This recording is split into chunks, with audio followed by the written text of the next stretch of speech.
আসসালামু আলাইকুম প্রিয় দর্শক।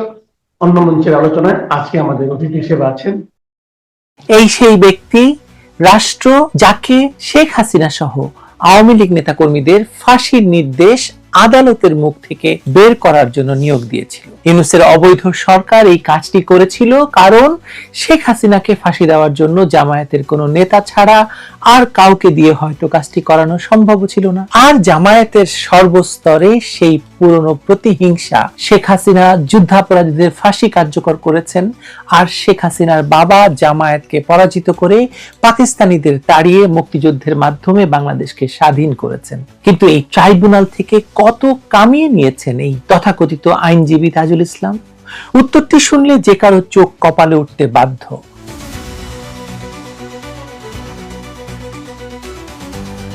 একাধিক সূত্র এবং খোদ প্রসিকিউশন টিমের ভেতরে অসন্তোষ থেকে যে তথ্য বেরিয়ে আসছে তাতে দেখা যাচ্ছে যে শেখ হাসিনার বিরুদ্ধে কথিত ফাঁসির রায় নিশ্চিত করার পাশাপাশি তাজুল ইসলাম এবং তার সিন্ডিকেট হাজার হাজার কোটি টাকার উপরে অবৈধ বাণিজ্য করেছেন। তথাকথিত বিপ্লব এবং সংস্কারের নামে গঠিত বিচারিক মঞ্চটি মূলত পরিণত হয়েছিল একটি পুরোদস্তুর ব্যবসা প্রতিষ্ঠানে, যেখানে বিচার বিক্রি হয়েছে চড়া দামে।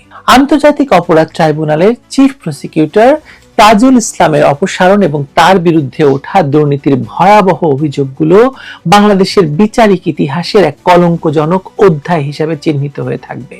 মাত্র কয়েক মাস আগে যে ব্যক্তিকে ন্যায় বিচারের প্রতীক হিসেবে উপস্থাপন করে শেখ হাসিনা সহ সাবেক সরকারের উচ্চ পদস্থ কর্মকর্তাদের বিচারের দায়িত্ব দেওয়া হয়েছিল, আজ তার বিরুদ্ধেই সেটেলিং বাণিজ্য, রাজসাক্ষী নাটকের মাধ্যমে কোটি কোটি টাকা হাতিয়ে নেওয়ার অভিযোগ উঠেছে। খোদ প্রসিকিউশন টিমের সদস্য অ্যাডভোকেট BM সুলতান মাহমুদ যে বোমা ফাটিয়েছেন তা প্রমাণ করছে যে এই ট্রাইব্যুনালটি মূলত একটি রাজনৈতিক এজেন্ডা বাস্তবায়নের পাশাপাশি ব্যক্তিগত আখের গোছানোর হাতিয়ারে পরিণত হয়েছিল। সুলতান মাহমুদের অভিযোগ অনুযায়ী তাজুল ইসলামের নেতৃত্বাধীন সিন্ডিকেট চিফ প্রসিকিউটরের চেয়ারকে টাকা আয়ের মেশিনে রূপান্তরিত করেছিল। বিশেষ করে আশুলিয়ায় লাশ পোড়ানোর মতো লোমহর্ষক ঘটনার আসামিদের বাঁচাতে টাকার বিনিময়ে যে জঘন্য খেলার আশ্রয় নেওয়া হয়েছে তা গা শিউরে ওঠার মতো। অভিযোগের তীর সরাসরি বিদ্ধ করানো হয়েছে তাজুল ইসলাম এবং তার সহযোগী আইনজীবী শিশির মনিরের দিকে। বলা হচ্ছে ধানমন্ডি তদন্ত সংস্থায় বসে তারা সাবেক আইজিপি চৌধুরী আব্দুল্লাহ আল মামুনকে রাজসাক্ষী বা অ্যাপ্রুভার বানানোর নাটক সাজিয়েছিলেন। এর নেপথ্যে ছিল বিশাল অঙ্কের অর্থের লেনদেন। একজন সাবেক পুলিশ প্রধান যার বিরুদ্ধে হত্যা এবং গণহত্যার গুরুতর অভিযোগ রয়েছে, তাকে বিচারের কাঠগড়ায় দাঁড় করানোর পরিবর্তে রাজসাক্ষী বানিয়ে লঘুদণ্ড বা দায় মুক্তি দেওয়ার এই প্রক্রিয়া কি শুধু আইনি কৌশল, নাকি এর পেছনে ছিল শত শত কোটি টাকার গোপন সমঝোতা? বলা হচ্ছে 1000 কোটি টাকার লেনদেন হয়েছে। প্রসিকিউটর সুলতান মাহমুদ স্পষ্টভাবে উল্লেখ করেছেন যে আশুলিয়ার লাশ পোড়ানোর মামলার আসামি SI আফজালুল হকের স্ত্রী সন্ধ্যার সময় ভারী ব্যাগ নিয়ে প্রসিকিউটর গাজী MH তামিমের কক্ষে প্রবেশ করেছিলেন। সেই ব্যাগে কি ছিল তা বুঝতে রকেট সায়েন্টিস্ট হওয়ার প্রয়োজন নেই। পরবর্তীতে দেখা গেল সেই SI আফজালুলকে রাজসাক্ষী করা হলো এবং চূড়ান্ত রায়ে তিনি খালাস পেয়ে গেলেন। অর্থাৎ টাকার বিনিময়ে অপরাধীকে নির্দোষ সাজিয়ে ছেড়ে দেওয়া হলো। আর এই পুরো প্রক্রিয়ায় মাস্টার মাইন্ড হিসেবে কাজ করেছে তাজুল সিন্ডিকেট। তার মানে তাজুল সিন্ডিকেট যদি আইজিপি মামুনকে দিয়ে শেখ হাসিনার বিরুদ্ধে সাক্ষী দেওয়ান, রাজসাক্ষী করান এবং সেজন্য টাকাও নিয়ে থাকেন, তাহলে এই পুরো মামলাটা তো আসলে সাজানো এবং ভয়ঙ্কর ভাবে শুধুমাত্র শেখ হাসিনাকে ফাঁসি দেওয়ার জন্য করা হয়েছিল। তাহলে এই মামলা যদি কখনো চ্যালেঞ্জ হয়, এই মামলাকে চ্যালেঞ্জ করা হবেই। এই মামলা চ্যালেঞ্জ হলে টিকবে না। তার মানে এই পুরো প্রসিকিউশন, পুরো আইসিটি ট্রাইব্যুনাল একটা ভয়াবহ ফার্স নয়? আসলে বিষয়টি আপনি যত ভাববেন ততই আপনাকে আশ্চর্য করবে। বিষয়টি কেবল একজন পুলিশ কর্মকর্তার খালাস পাওয়ার মধ্যে সীমাবদ্ধ নয়, এটি প্রশ্নবিদ্ধ করছে শেখ হাসিনার বিরুদ্ধে দেওয়া ফাঁসির রায়কে। যে ট্রাইব্যুনালের প্রধান প্রসিকিউটর টাকার বিনিময়ে সাক্ষ্য প্রমাণ পাল্টে ফেলতে পারেন, আসামিকে সাক্ষী বানাতে পারেন এবং ভিডিও ফুটেজ গুলি করার নির্দেশদাতা পুলিশ কর্মকর্তাকে আসামি না করে উল্টো সাক্ষী হিসাবে আদালতে হাজির করতে পারেন, সেই ট্রাইব্যুনালের বিশ্বাসযোগ্যতা বলে আর তো কিছু থাকার কথা নয়, তাই না? চানখারপুলের মামলায় এসআই আশরাফুল গুলি করার নির্দেশ দিচ্ছেন এমন ভিডিও প্রকাশ পাওয়ার পরেও তাকে আসামি না করে সাক্ষী করা হয়েছে। এর মানে পরিষ্কার, তাজুল ইসলাম এবং তার সিন্ডিকেট বেছে বেছে তাদেরই টার্গেট করেছে যারা টাকা দিতে অস্বীকার করেছে, অথবা যাদের বলির পাঠা বানালে রাজনৈতিক ফায়দা লুটতে সুবিধা হবে তাদেরকে করা হয়েছে। শেখ হাসিনার ক্ষেত্রেও একই ফর্মুলা প্রয়োগ করা হয়েছে। তাকে সর্বোচ্চ দণ্ড দেওয়াটা ছিল তাদের প্রজেক্ট, আর বিনিময়ে তারা হয়তো বিশাল অঙ্কের কন্ট্রাক্ট বাস্তবায়ন করেছে, আর সাইড বিজনেস হিসাবে অন্যান্য আসামিদের পরিবারের কাছ থেকে ভয় দেখিয়ে আদায় করেছে হাজার কোটি টাকা। আমি একটি ছোট্ট তথ্য দিয়ে শেষ করব। আমি জানতে পেরেছি যে সেনাবাহিনীর সেনা কর্মকর্তাদের যে বিচার হচ্ছে তাদের পরিবারের কাছে এভারেজে 400 কোটি টাকা করে দাবি করেছেন তাজুল ইসলাম। 400 কোটি টাকা দেওয়া হলে তাদেরকে মুক্তি দেওয়া হবে বা তাদেরকে ছেড়ে দেওয়া হবে। আমি বলবো না, নাম প্রকাশ করব না, নাম প্রকাশ করার কোনো কারণ নেই, কিন্তু তিনি সেটা করেছেন। প্রশ্ন হলো, তাজুল ইসলামকে সরানোর আসল কারণ কি এটা? আপাত দৃষ্টিতে হয়তো মনে হতে পারে দুর্নীতির অভিযোগে তাকে সরানো হয়েছে, কিন্তু এর গভীরে রয়েছে ক্ষমতার পালা বদলেরও সমীকরণ। ডক্টর ইউনূসের অবৈধ অন্তর্বর্তীকালীন সরকারের বিদায়ের পর সাজানো নির্বাচনের মাধ্যমে ক্ষমতায় আসা তারেক রহমানের সরকার এখন নিজের মতো করে গুটি সাজাচ্ছে। সুতরাং সব জায়গায় তাজুলের মতো লোকজনকে বাদ দেবে, এটাও স্বাভাবিক। তাজুল ইসলাম ছিলেন জামাত ঘরানার লোক, তাকে ব্যবহার করা হয়েছিল শেখ হাসিনার বিরুদ্ধে রায় বের করা আনার জন্য।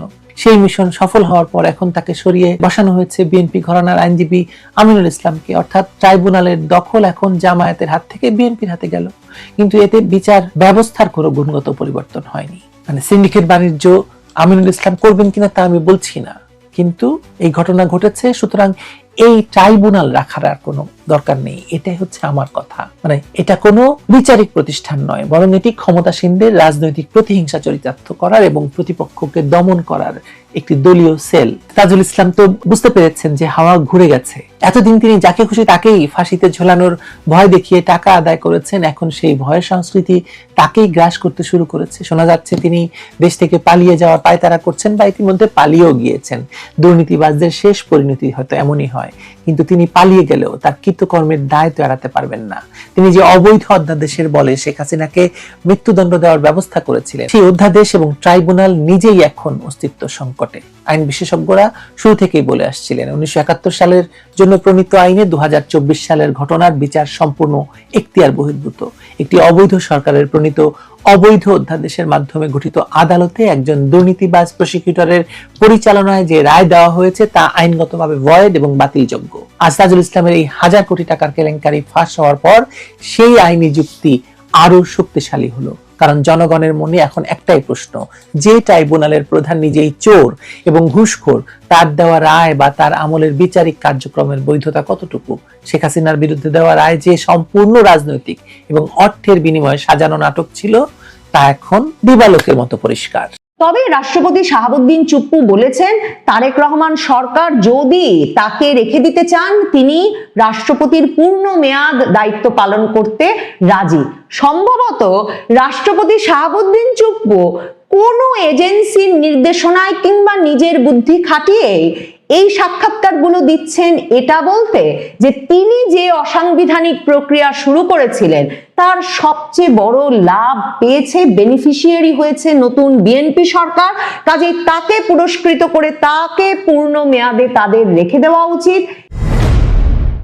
গুরুজনেরা বরাবর বলেন যে বানানো কথা বললে, অর্ধ সত্য বললে কিংবা ডাহা মিথ্যা কথা বললে যত বেশি কথা বলা যায় ততই মিথ্যার গহ্বরে একেবারে ঢুকে পড়তে হয়।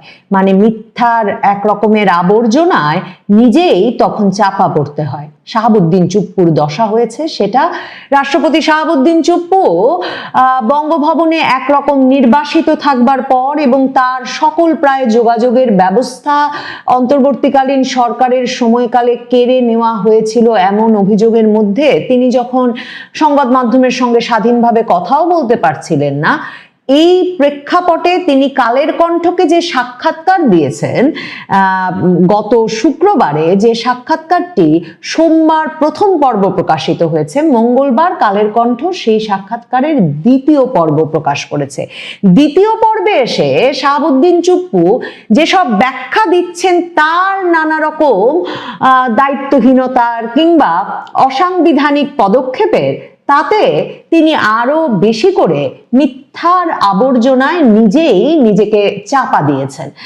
ডাহা মিথ্যা কথা বলেছেন অনেকগুলো শাহাবুদ্দিন চুপ্পু। যদি তিনি কথা না বলতেন তাহলে যেমনটা ধারণা করা হচ্ছিল যে ডক্টর মোহাম্মদ ইউনূসের চাপে কিংবা তার আগে অন্তর্বর্তীকালীন সরকারটি গঠনের সময় ছাত্র নেতাদের চাপে কিংবা হয়তো সেনাপ্রধান ওয়াকারুজ্জামানের চাপে শাহাবুদ্দিন চুপ্পুকে এমন সব অসাংবিধানিক পদক্ষেপ নিতে হয়েছে যেটা হয়তো তিনি প্রাণ ভয়ে নিয়েছেন, বেকায়দায় পড়ে নিয়েছেন, কিন্তু তার নিজের তাতে কোনো মতামত ছিল না। অথচ কালের কণ্ঠের এই দ্বিতীয় পর্বের সাক্ষাৎকারে শাহাবুদ্দিন চুপ্পু ব্যাখ্যা করে বলেন যে কেন 5ই আগস্ট শেখ হাসিনা সরকারের পতনের পর তিনি আর 3 বাহিনী প্রধান মিলে বসে ঠিক করলেন যে কিছুতেই জরুরি অবস্থা জারি করা যাবে না। যেই জরুরি অবস্থা সে সময়ে আইন শৃঙ্খলা পরিস্থিতির যে ভয়াবহ অবস্থা ছিল, শুধু গণভবন তো ভাঙচুর লুটপাট হচ্ছিল না, সংসদ ভবন ভাঙচুর লুটপাট হচ্ছিল, প্রধান বিচারপতির বাসভবন ভাঙচুর লুটপাট হচ্ছিল, জাজেস কোয়ার্টার থেকে শুরু করে সারা দেশে সরকারি রাষ্ট্রীয় সম্পত্তি ভাঙচুর লুটপাট হতে পেরেছে। এরপর কয়েকদিন ধরে আওয়ামী লীগ এবং আওয়ামী লীগের দোসর পরিচয়ে সারা বাংলাদেশে মানুষের ব্যক্তিগত সম্পদ ভাঙচুর লুটপাট অগ্নিসংযোগের ঘটনা ঘটেছে। বঙ্গবন্ধু এবং মুক্তিযুদ্ধ সংক্রান্ত সকল স্মারক অপমান করা হয়েছে, সেগুলোর লাঞ্ছনা করা হয়েছে, ভাঙচুর করা হয়েছে। আর রাষ্ট্রপতি শাহাবুদ্দিন চুপ্পু এসে ব্যাখ্যা দিচ্ছেন যে তারা কত বড় দেশপ্রেমিকের কাজ করেছেন, যে 3 বাহিনী প্রধানের সঙ্গে তখন তিনি বসে সিদ্ধান্ত নিয়েছেন সংবিধানে যে একটা মাত্র তখন সাংবিধানিক পদক্ষেপ নেওয়ার তার সুযোগ ছিল, জরুরি অবস্থা জারি, এবং জরুরি অবস্থা জারির মাধ্যমে সারা দেশে আইন শৃঙ্খলা পরিস্থিতি নিয়ন্ত্রণে আনা, সামরিক বাহিনীর নিয়ন্ত্রণ প্রতিষ্ঠা করা, সেটা না করার যে সিদ্ধান্ত নিয়েছেন তিনি বলছেন সেটা এক অবিস্মরণীয় পদক্ষেপ তার এবং সেনাপ্রধানের দিক থেকে। আজকের সাক্ষাৎকারে, দ্বিতীয় পর্বের সাক্ষাৎকারে শাহাবুদ্দিন চুপ্পু মানে যেসব কথা বানিয়ে বলেছেন তাতে তার বিরুদ্ধে রাষ্ট্রদ্রোহের মামলা হওয়ার পথ একদম পরিষ্কার হয়ে গেছে। যেহেতু তিনি কোনো ভয়ের মুখে বা চাপের মুখে ওই সিদ্ধান্তগুলো নেন নাই, তিনি এই সাক্ষাৎকারে বারবার বলেছেন তিনি ওই বৈঠকগুলোতে সভাপতির আসনে ছিলেন, কাজেই রাষ্ট্রপতি চুপ্পুকে নিশ্চিতভাবে উত্তর দিতে হবে কোন সাংবিধানিক ক্ষমতা বলে তিনি তখন জরুরি অবস্থা জারি করে সংসদ রক্ষা করলেন না, ভবন রাষ্ট্রীয় সম্পদ রক্ষা করলেন না। শুধু তাই নয়, সংবিধানের কোন বিধি অনুযায়ী রাষ্ট্রপতি সংসদ ভেঙে দিলেন। একটি নির্বাচিত সংসদ হতে পারে, সংসদ নির্বাচনটি নিয়ে আপত্তি আছে, প্রশ্ন আছে, এবং হয়তো সেই নির্বাচনের বিরুদ্ধেই এই আন্দোলন, সব মেনে নেওয়া গেল, কিন্তু সংবিধান রক্ষাই যদি শাহাবুদ্দিন চুপ্পুর মূল উদ্দেশ্য হয় তাহলে তো তিনি সংসদ ভেঙে দিতে পারেন না। দেখেন, সংবিধানের 48-3 অনুচ্ছেদ অনুযায়ী প্রধানমন্ত্রী এবং প্রধান বিচারপতি নিয়োগের ক্ষেত্র ব্যতীত আর সকল কাজ রাষ্ট্রপতিকে প্রধানমন্ত্রীর পরামর্শক্রমে করতে হবে। তাহলে এই যে রাষ্ট্রপতি চুপ্পু 5ই আগস্ট যখন শেখ হাসিনা দেশত্যাগ করলেন এবং রাষ্ট্রপতি চুপ্পু নিজে সেপ্টেম্বর মাসে মানব জমিন সম্পাদক মতিউর রহমান চৌধুরীকে সাক্ষাৎকার দিয়ে বলেছেন যে তিনি কোনো পদত্যাগপত্র পান নাই, তিনি তাহলে প্রথমেই কি করে সিদ্ধান্ত নিলেন সংসদ ভেঙে দিতে হবে? সংসদ ভেঙে দেওয়ার কোনো এখতিয়ার তো রাষ্ট্রপতি চুপ্পুকে দেওয়া হয় নাই, বরং প্রধানমন্ত্রীর পদ যদি কোনো কারণে শূন্য হয় তাহলে রাষ্ট্রপতির একদিকে যেমন দায়িত্ব ছিল যে তিনি সেনাবাহিনীকে জরুরি অবস্থা জারি করে সংসদ ভবন, এই রাষ্ট্রীয় সম্পদ মানে রক্ষার নির্দেশনা দেবেন, ঠিক তেমনি ভাবে তার দায়িত্ব ছিল আবারও সংসদ অধিবেশন আহ্বান করে এবং সংসদ সদস্যদেরকে অভয় দিয়ে যে তাদের প্রাণ ভয় নাই, মৃত্যু ভয় নাই, দেশত্যাগ করতে হবে না, দিকে দিকে পালিয়ে থাকতে হবে না, সংসদ অধিবেশন আহ্বান করে দেখা যে সংসদের সংখ্যাগরিষ্ঠ সদস্যরা অন্য কোনো ব্যক্তিকে নতুন প্রধানমন্ত্রী নিয়োগ করে কিনা, কিংবা নেপালে যেটা হয়েছে রাষ্ট্রপতি কিন্তু সাংবিধানিক ধারাবাহিকতা রক্ষা করতে কোনোভাবেই সংসদ ভেঙে দিতে রাজি হন নাই এবং বরং সংসদের অনুমোদন নিয়ে সংসদের বাইরের একজন ব্যক্তিকে, সর্বজন গ্রাহ্য একজন ব্যক্তিকে প্রধান অন্তর্বর্তীকালীন সরকারের প্রধান নিয়োগ করেছেন এবং তারপর সংসদ ভেঙে দিয়ে নির্বাচন আহ্বান করেছেন। তাহলে রাষ্ট্রপতি চুপ্পু কোন সংবিধান রক্ষা করছিলেন যখন তিনি প্রথমে সংসদ ভেঙে দিলেন? তারপর রাষ্ট্রপতি চুপ্পু বলছেন যে রাজনৈতিক নেতৃবৃন্দকে এরপর সেনা নেতৃত্ব জড়ো করেন এবং বঙ্গভবনে নিয়ে আসেন। এটাও ডাহা মিথ্যা কথা। আমি আপনাদের সঙ্গে জিএম কাদেরের সাক্ষাৎকার প্রচার করেছি। জিএম কাদেরের সাক্ষাৎকারে স্পষ্ট উল্লেখ আছে যে 5ই আগস্ট সকালবেলা থেকেই সেনা ভবনে সেনা প্রধানের দপ্তরে তারা রাজনৈতিক নেতৃবৃন্দ বসেছিলেন যে এই সংকটকালীন পরিস্থিতিতে কি করা যেতে পারে, এবং তিনি নিজেই বলেছেন যে তিনি তখন জামায়াতে ইসলামীর নেতৃবৃন্দকেও সেখানে দেখেছেন এবং রাজনৈতিক নেতৃবৃন্দর সঙ্গে যখন সেনা প্রধানের আলোচনা হচ্ছে তখন টিভি স্ক্রলে হঠাৎ ভেসে ওঠে যে প্রধানমন্ত্রী শেখ হাসিনা দেশত্যাগ করেছেন। কাজেই সেনা প্রধানের সঙ্গে কিন্তু সকাল থেকেই রাজনৈতিক নেতৃবৃন্দের আলাপ চলছিল। কাজেই এই যে ডাহা মিথ্যাটা বললেন শাহাবুদ্দিন চুপ্পু যে তার সঙ্গে বিকাল 3টার পর ফোন করে বঙ্গভবনে এসে আলাপ করে এরপর রাজনৈতিক নেতৃবৃন্দকে জড়ো করে তিনি বঙ্গভবনে নিয়ে আসেন, এটাও একটা ডাহা মিথ্যা কথা। এবং তারপর রাষ্ট্রপতি শাহাবুদ্দিন চুপ্পু বলছেন যে যেহেতু তারা তখন আলাপ করলেন যে তত্ত্বাবধায়ক সরকার কথাটা বললে সেটা 11-11 মতো শোনায়, কাজে সে সরকার হবে না।